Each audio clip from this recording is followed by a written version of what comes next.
स्वागत है। जैसे कि हम बोले थे, हमारा न्यू बैच लॉन्च हो चुका है और हम आज 9:30 बजे डालने वाले थे वीडियो। तो हमारा वीडियो अपलोड होने वाला है।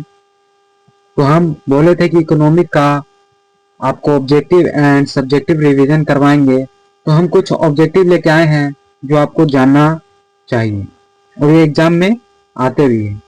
तो पहला ऑब्जेक्टिव है हमारा कि अर्थशास्त्र किसकी शाखा है। अर्थशास्त्र किसकी शाखा है? सामाजिक विज्ञान, विज्ञान, हिंदी या अंग्रेजी? तो इसका राइट आंसर होगा सामाजिक विज्ञान, क्योंकि हम लोगों ने पढ़ा था सामाजिक विज्ञान से ही अर्थशास्त्र का निर्माण हुआ है। अगला सवाल है, अर्थशास्त्र के पिता कौन है? अर्थशास्त्र के पिता कौन है? ऑप्शन ए है एडम स्मिथ, बी है दादा भाई नौरोजी, सी है महात्मा गांधी और डी है विश्वेश्वरैया। तो बच्चों बताइए, कमेंट बॉक्स में लिखिए। इसका सही आंसर होगा एडम स्मिथ। अगला सवाल है, सीमित संसाधन में अधिक उत्पादन क्या कहलाता है? आर्थिक क्रिया, अर्थव्यवस्था, सामाजिक कार्य या प्राथमिक क्षेत्र? यानी कम संसाधन में ज्यादा से ज्यादा उत्पादन कर दिया, उसे ही हम क्या कहते हैं? अर्थव्यवस्था कहते हैं। यही अर्थव्यवस्था का काम है। अगला सवाल है हमारा, वेल्थ ऑफ नेशन पुस्तक की रचना किसने की? तो हमारा आंसर होगा एडम स्मिथ। इन्होंने ही वेल्थ ऑफ नेशन नामक पुस्तक की रचना की है। अगला सवाल है, एडम स्मिथ ने वेल्थ ऑफ नेशन पुस्तक कब लिखा या कब प्रकाशित किया? 1776 या 1826, 1976 या 1320? तो इसका सही आंसर होगा ऑप्शन ए 1776। अगला प्रश्न है, कर यानी टैक्स का सिद्धांत किसने दिया? ब्राउन, दादा भाई नौरोजी, एडम स्मिथ?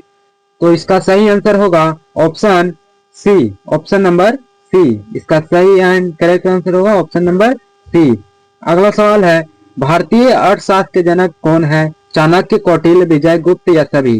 तो हमारा आंसर होगा ऑप्शन डी, सभी। अगला सवाल है, अर्थव्यवस्था के कितने क्षेत्र हैं? 2, 3, 4, 5? तो हमारा सही आंसर होगा ऑप्शन बी, 3। अगला सवाल है, अर्थव्यवस्था जीविका चलाने की प्रक्रिया है, यह किसने कहा? ब्राउन, एडम स्मिथ, दादा भाई नौरोजी, महात्मा गांधी? सही आंसर होगा ऑप्शन ए, ब्राउन। अगला सवाल है, धन निष्कासन का सिद्धांत किसने दिया? तो हमारा करेक्ट आंसर होगा ऑप्शन बी, दादा भाई नौरोजी। अगला सवाल है, जिनसे हमें आय प्राप्त होता है उसे क्या कहते हैं? आर्थिक क्रिया, सामाजिक क्रिया, अर्थव्यवस्था या अर्थशास्त्र? तो हमारा सही आंसर होगा ऑप्शन ए, आर्थिक क्रिया। अगला सवाल है, हमारा यहाँ ऑब्जेक्टिव खत्म हो चुका है और हम जहां तक पढ़ाएंगे कम से कम वहां तक हम ऑब्जेक्टिव कराने की पूरा कोशिश करेंगे। तो चलिए हम कुछ सब्जेक्टिव का रिवीजन वन शॉट कर लेते हैं। तो हमारा पहला सवाल है, अर्थशास्त्र क्या है? तो हम बोलेंगे सामाजिक विज्ञान की वह शाखा। क्यों? क्योंकि सामाजिक विज्ञान की ही यह शाखा है। तो सामाजिक विज्ञान की वह शाखा जिसमें हम वस्तु एवं सेवा कौन कौन हो जाएगा? जैसे शिक्षा सेवा हो गई, बैंकिंग सेवा हो गई। तो उत्पादन मतलब निर्माण, वितरण यानी कैसे बांट सकते हैं, विनिमय यानी कैसे लेन देन कर सकते हैं, उपभोग यानी कैसे उसका उपयोग कर आय यानी कैसे उससे पैसा कमा सकते हैं, तथा उससे हम कैसे बचा सकते हैं। इस सब के बारे में जिस किताब या जिस ग्रंथ में हम पढ़ते हैं उसे अर्थशास्त्र कहते हैं। अर्थशास्त्र का विकास इंग्लैंड में हुआ। अगला सवाल है, अर्थव्यवस्था क्या है? इकोनॉमिक और इकोनॉमी में अंतर है।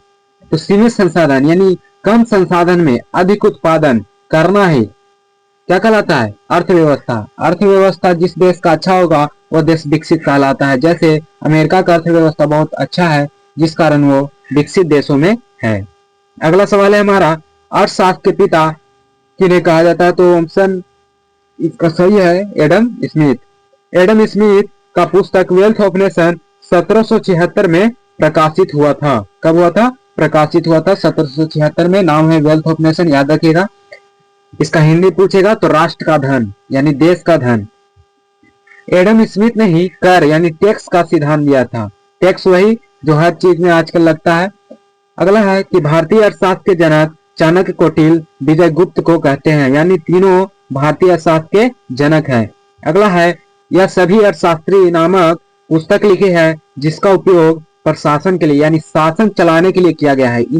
ये जो तीनों हैं, ये अपना अर्थशास्त्र एक किताब लिखा है जिनसे प्रशासन चलती है। अगला है, भारतीय आर्थिक नीति के जनक M.B. बेसवारिया को कहते हैं। उन्होंने प्लान्ड इकोनॉमिक ऑफ इंडिया यानी भारत का अर्थव्यवस्था प्लान नामक पुस्तक लिखा था। अगला है, अर्थव्यवस्था क्या है? अर्थव्यवस्था क्या है यानी व्हाट इज इकोनॉमी? तो एक ऐसा ढांचा जिसके अंतर्गत जीविका चलाने के लिए यानी जीवन जीने के लिए संपूर्ण आर्थिक क्रिया यानी जो जो हम पैसे कमाने के लिए आर्थिक क्रिया करते हैं, जैसे कृषि, व्यापार, उद्योग, बैंकिंग इत्यादि काम किए जाते हैं, उसे अर्थव्यवस्था कहते हैं। यानी एक ऐसा ढांचा है जिसके अंतर्गत जीविका चलाने के लिए सभी संपूर्ण आर्थिक काम किए जाते हैं। अगला है, अर्थशास्त्री ब्राउन के अनुसार अर्थव्यवस्था जीविका चलाने की एक प्रणाली है। अगला है, आर्थिक क्रिया क्या है? और यह हमारा लास्ट प्रश्न है, आर्थिक क्रिया क्या है? तो जीवन जीने के लिए वह सभी काम जिनसे हमें आय प्राप्त होता है उसे आर्थिक क्रिया कहते हैं, जैसे कृषि, उद्योग, व्यापार, बीमा, बैंकिंग सेवा इत्यादि से हमें पैसे प्राप्त होते हैं और इन्हीं को हम आर्थिक क्रिया कहते हैं। तो आशा करते हैं ये वीडियो आपको अच्छा लगा होगा। चैनल को सब्सक्राइब एंड इस वीडियो को ज्यादा से ज्यादा शेयर करें ताकि कोई भी बच्चा पढ़ने में पीछे नहीं रहे। हमारी ओर से हमेशा यही रहती है कि सभी बच्चे फ्री में पढ़ें।